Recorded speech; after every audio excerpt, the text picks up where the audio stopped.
I should have knocked. I should have called. But that morning, something deep in my chest whispered that I had to walk into my billionaire son's mansion unannounced. The gates opened silently for me, the security guard giving only a respectful nod as though my presence needed no explanation. I had visited before many times, though never without notice. Today felt different. The air itself carried weight, a strange tightness that pushed me forward. As I crossed the marble foyer, I heard nothing but the echo of my footsteps. No maids bustling about, no chefs clattering pans, no faint music drifting down from the living room where Jonathan usually relaxed before work. Only silence. Then I smelled it. Spiced stew, grilled chicken, and something that immediately tightened my throat. Jollof rice. My son's favorite meal. My recipe, my heart clenched. Could it be? Was Adeline, his wife, finally trying? She had always dismissed my food, called it too heavy, wrinkled her nose at the seasonings I carried in jars when I came to visit. For years she had pushed against anything that reminded Jonathan of where he came from. Maybe she had changed. That hope lasted no more than a second, because when I turned the corner into the gleaming kitchen, I saw her. Adeline stood at the counter in her silk blouse, her blonde hair curled to perfection, her diamond bracelet catching the morning light. She looked like she had stepped out of a magazine cover, elegant, polished, untouchable. But her beauty wasn't what froze me, it was her hands. One held a small glass vial, its clear contents dripping slowly into the steaming pot of rice. She stirred once, twice, then leaned forward, her lips curling into the faintest, most terrifying smile. And then she whispered to herself, soft, delighted, deliberate, perfect. He won't see it coming, my body locked. The grocery bag in my arms slipped, apples rolling across the polished floor like scattered marbles. Adeline spun around. Our eyes met. Her smile widened. For one heartbeat, the room was silent. Then I pointed, my voice trembling but sharp enough to cut glass. "What did you just do?" She didn't flinch. She didn't stumble or panic. Instead, she tilted her head the way a predator studies prey. Her hand rested casually on the counter, right beside the tray of food she had been preparing. And then footsteps. Heavy, familiar, echoing through the hall. Jonathan. My son walked in, broad-shouldered in his navy suit, his tie slightly loosened like he had rushed down from his study. His gaze flicked from me to Adeline to the meal on the counter. "Mama?" "What's going on?" Before I could answer, Adeline moved. She lifted the tray too quickly, her hands trembling now. The tray tilted. Plates crashed, shattering on the floor, rice scattering like sand across marble. The sound was deafening. Jonathan froze. "She poisoned it," I shouted, my throat raw. "Jonathan, your wife was pouring something into your food." For a moment his face went pale. His eyes widened at me, then at her. "What?" "Adeline." She dropped the tray completely and fell to her knees among the broken shards. Tears sprang instantly to her eyes. "Jonathan, no! It's not what it looks like! I wasn't trying to kill you." Her performance was flawless. Her voice cracked, her mascara smudged as she rubbed at her face with shaking hands. She reached for him, crawling across the floor. "Please listen, I just wanted her gone." Her words sliced me open. "Frame me," I breathed, my chest heaving. "You wanted to poison him and blame me." Adeline's sobs grew louder, more desperate. "I wasn't going to let it kill you. Just enough to make you sick so everyone would think your mother had cursed you with her old-fashioned food. I only wanted her out of our lives." Jonathan staggered back, his face ashen. He looked at me, then at her, and for the first time in years I saw doubt tearing at his features. My voice broke, but I forced steel into it. "She hates me, Jonathan. From the day we met, she hated my skin, my voice, my culture. She mocked our food, our traditions, the very blood in your veins. And now she's willing to destroy you, destroy us, to erase me," Adeline wailed, reaching for his shoes. "No, Jonathan. She's twisting this. She hates me. She's always hated me. Please, you can't believe her." Jonathan's breathing grew ragged. He backed away, his fists clenched, his jaw tight enough to snap. Finally, his voice thundered through the mansion. "Get out!" Adeline froze. Her tears stopped instantly, her expression snapping into something cold, calculating. She rose slowly, brushing shards of glass from her skirt, her eyes locked on me. "You'll regret this," she whispered, so low I barely heard it. Then louder, for Jonathan's ears. "You'll both regret this." She snatched her black handbag from the counter, the same bag where I knew she had hidden the vial, and swept past us, her heels clicking sharply against the marble. The heavy front doors slammed shut behind her. The silence that followed was unbearable. Jonathan collapsed into a chair, his head in his hands. "Mama," his voice was broken, trembling. I don't understand. I thought she loved me." I sat across from him, my hands trembling but steady enough to reach for his. "She loved your money, Jonathan. Your power. But not you. Not the you that came from me." His body shook. He whispered, almost to himself, "She'll come back. I know she will." And I knew he was right. Because a woman like Adeline didn't leave quietly. She plotted. And when she came back, it would be with fire in her veins. I didn't leave the kitchen that night. Not immediately. My hands shook as I gripped the counter. The echo of her smile burned into my mind like a scar. My son, my only child, had just kissed that woman goodnight, utterly oblivious that the food she set before him moments earlier had been laced with death. I should have screamed. I should have stormed into the dining room, slapped the plate from his hands, and exposed her right there in front of him. But do you know what stopped me? His eyes, those same warm brown eyes I'd carried against my chest when he was a baby. Eyes that once clung to me with trust. Eyes that had drifted away as wealth, education, and this city pulled him from my arms. He'd chosen her. He'd chosen her world, and I was terrified that if I spoke, he would choose her again, over me. I backed away from the kitchen door, forcing myself to breathe. My chest hurt, like 100 knives were pressing into it, but I swallowed my panic and let my feet carry me back into the shadows of the hall. I had to think. I had to plan, because what I'd just witnessed was not the act of an angry wife in a fleeting moment. No.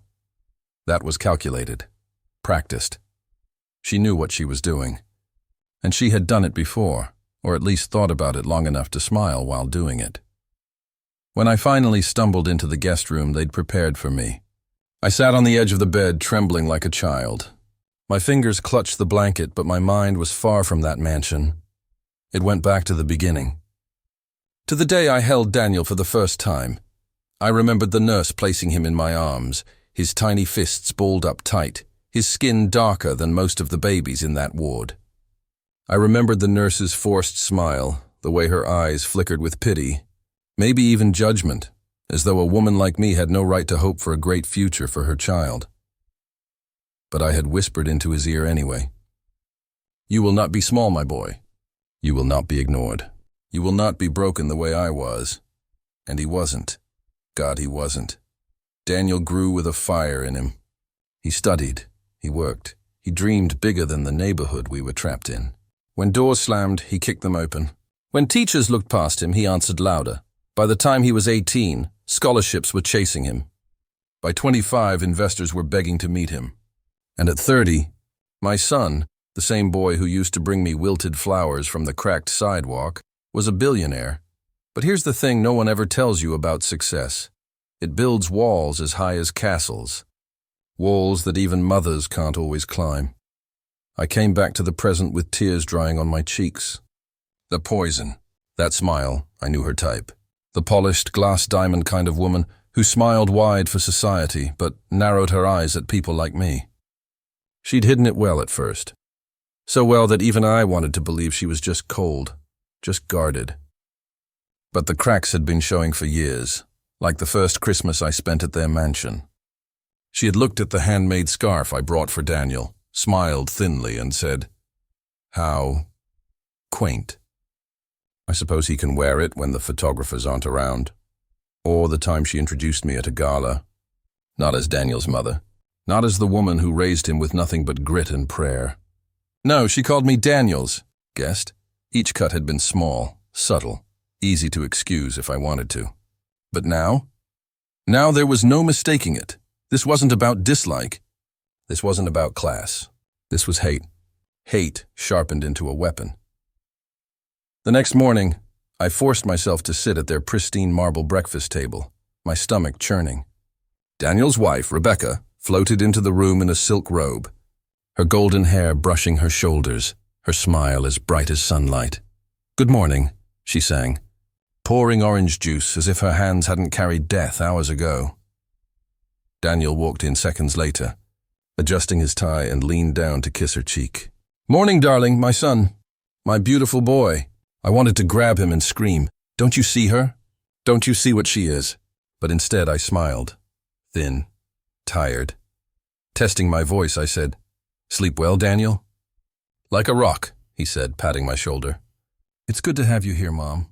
Don't let Rebecca fuss over you too much, all right?" Rebecca's laugh was smooth, but her eyes, those icy blue eyes, flicked to me for half a second, sharp as glass. I saw it. The warning, "Stay quiet." And for him, for now, I did. The days that followed were a masterclass in gaslight. Rebecca was sweet whenever Daniel was near, fluttering about me like the perfect daughter-in-law. But the moment he left the room, her voice sharpened. "Try not to touch the furniture too much. The oils from your hands can damage the polish," or, "Daniel works so hard, doesn't he? He deserves peace in his home, not unnecessary stress." Or the one that bit deepest, "You raised him well enough, I suppose. But this world is mine." Don't confuse the two. And always that smile, but I wasn't blind. I noticed the way she lingered near the kitchen, the way she dismissed the staff, the way her eyes followed Daniel's plate more than his face. One night, I watched from the hallway as she sprinkled something from a tiny vial into his wine glass, her lips curving as though she were painting a secret masterpiece. I almost screamed right then, but my breath caught when I heard footsteps. Daniel walked in. She met him with that same smile, holding out the glass. And God forgive me, I froze. I slipped back into my room, shaking, my body buzzing with rage and terror. She wasn't just pretending anymore. She was escalating, and if I didn't act, my son, my baby, would be gone. But how do you fight someone like her? Someone whose beauty disarms, whose wealth shields her, whose lies drip like honey into my son's trusting ears. If I accused her now, Daniel would laugh. Or worse, he would defend her. Because men in love will drink poison if it's poured with a smile. No, I needed proof. I needed undeniable truth. And so, for the first time since I entered that mansion, I knelt by my bed and prayed. Prayed for strength, for courage, for wisdom. Because Rebecca's game was just beginning, and mine had to start too. That night, as I lay in the dark, listening to the faint sound of laughter drifting up from their bedroom, I felt something shift inside me. I was no longer just Daniel's mother. I was his protector, and I would not let a smile hide murder, not in my son's house, not while I still drew breath. I never thought silence could feel like a blade. Yet in that mansion, silence was sharp enough to slice through me.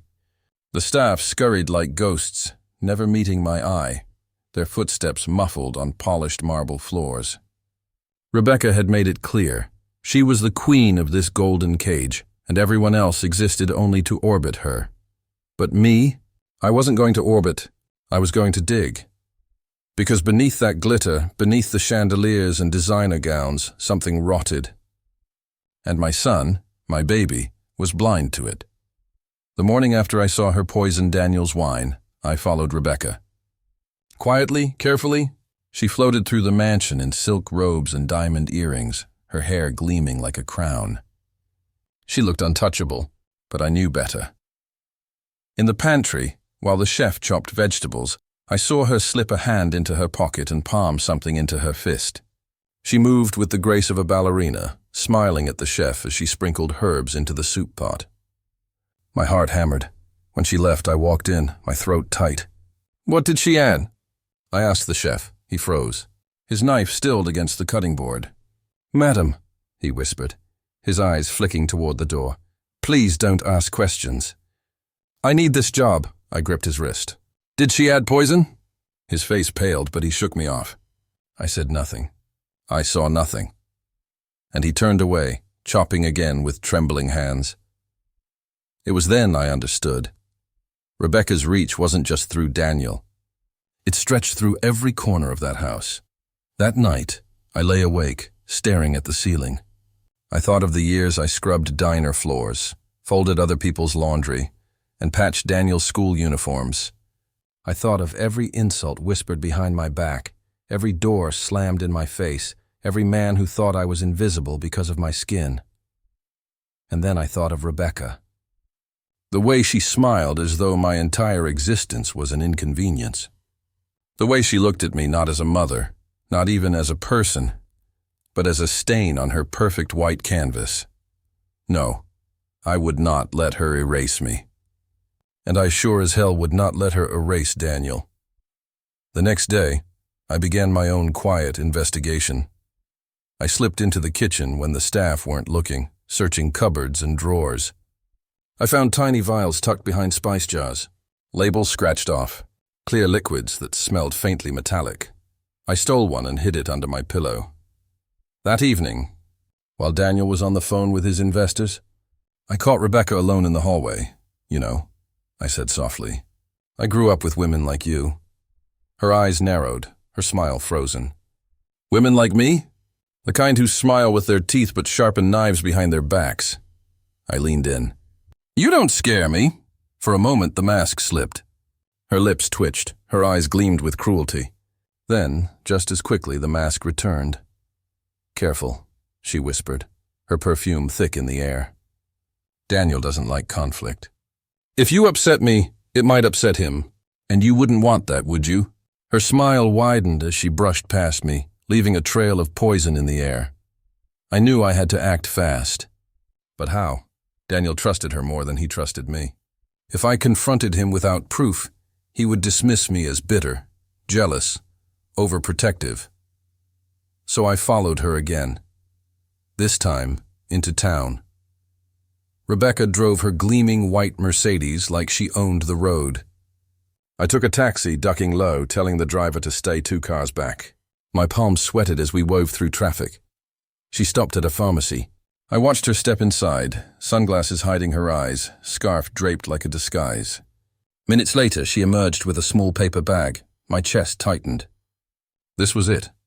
I scribbled down the name of the pharmacy, memorized the bag's logo, and ordered the taxi to take me back before she returned. Back at the mansion, I crept into the guest room and examined the vial I'd hidden. I needed to know, needed proof. I poured a drop into a spoonful of milk. The liquid clouded, swirling like smoke in water. I dipped my finger, touched it to my tongue.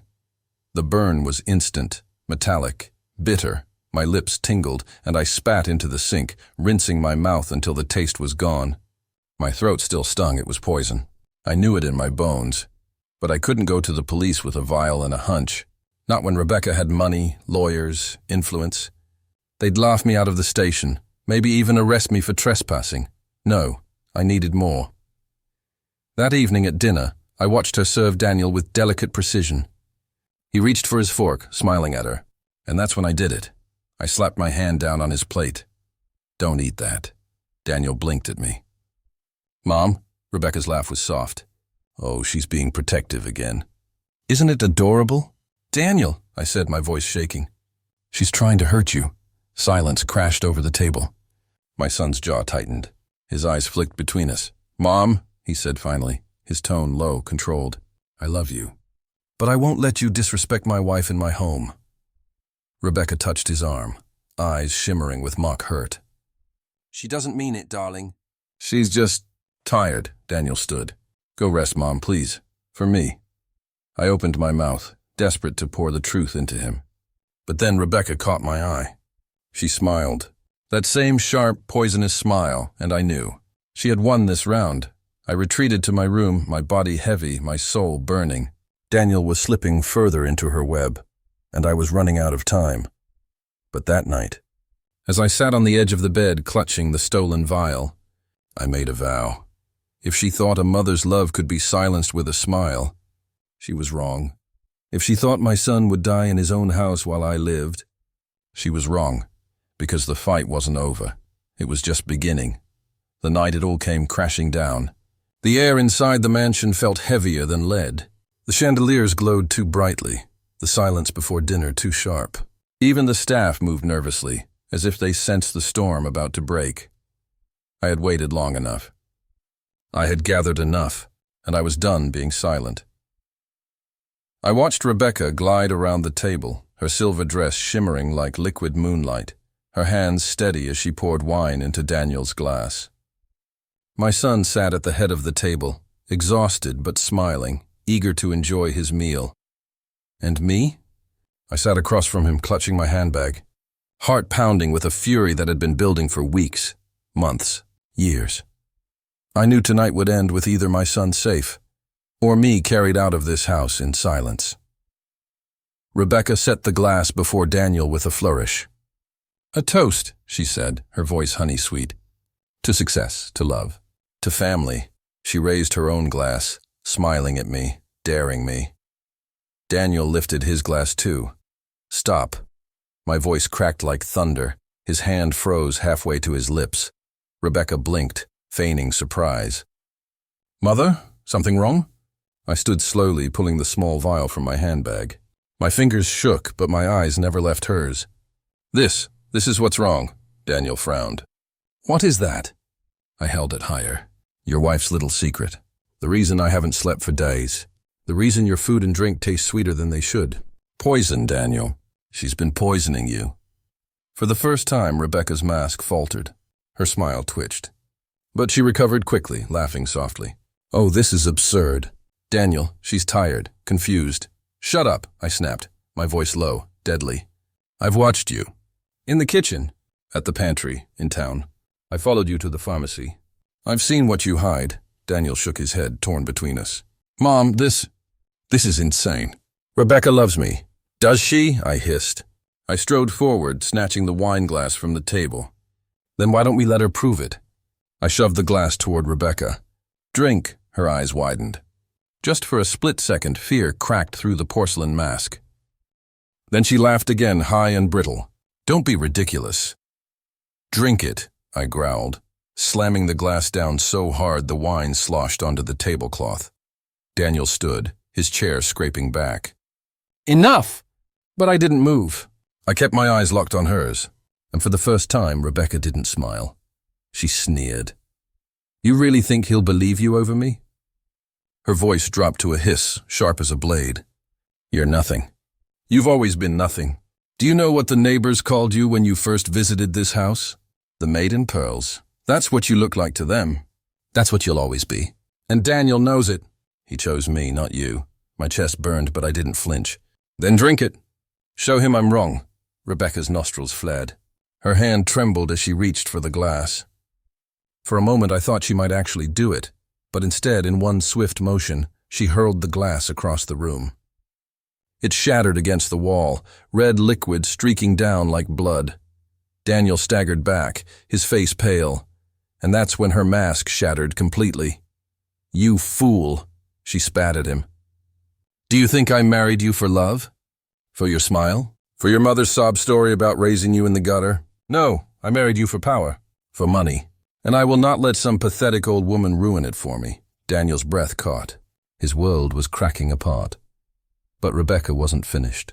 She lunged toward the table, snatching a steak knife from the setting. Her hand flashed in the light as she pointed it at me. I gasped, stumbling back, but I didn't scream. My blood roared too loudly in my ears. "Get out of my house," she shrieked, her voice no longer honey but venom. "You don't belong here! You never did!" "Neither of you do." Daniel moved before I could. He grabbed her wrist, twisting the knife from her hand, with a force I'd never seen in him before. The blade clattered to the floor. "Rebecca!" His voice cracked with fury and disbelief. What have you done?" She struggled, tears streaming down her face now, but they weren't tears of guilt. "They were rage. She'll ruin everything," she screamed. "She'll take you from me, just like the world always takes from us. Don't you see, Daniel? She's poison!" "Not me, her." I stared at her, stunned. Racism wasn't just in her smile, it was in her bones. And now it poured out, raw, undeniable. Daniel's grip tightened on her arms. His face was pale, his lips trembling, but his eyes, those brown eyes, finally saw the truth. "No," he whispered, his voice breaking. "It's you. It's always been you." The room went deathly silent. The staff stood frozen at the doorway, eyes wide with horror. Rebecca sagged against Daniel's hold, her mask shattered beyond repair. She looked smaller now, like the venom had burned her from the inside out, and my son turned to me. "Mom," he whispered, his voice raw, his eyes wet. "I'm sorry. I should have listened. I should have seen it." I swallowed hard, my throat aching. "You see it now. That's all that matters." He pulled me into his arms, holding me the way he used to when nightmares woke him as a child. For the first time in years, I felt the bond we'd almost lost. Behind us, Rebecca sobbed not out of regret, but out of defeat, and I knew in that moment. The war was over. The police came later, summoned quietly by Daniel. They took Rebecca away, her cries echoing down the marble halls. The mansion felt emptier without her venom, lighter somehow, though scars still clung to the walls. When the door finally closed, Daniel turned to me. His face was older now, wearier, but his eyes were his father's again. "You saved me," he said simply. I cupped his face in my hands. "No, Daniel. I just reminded you who you are and who you belong to." That night, as I lay in the guest room, the weight of years finally lifted, I whispered a prayer of gratitude, not for revenge, not for victory, but for love, the kind strong enough to face poison with silence, hate with fire, and danger with unbreakable truth. Because a mother's love doesn't bow. It doesn't shatter, it survives, and tonight it won.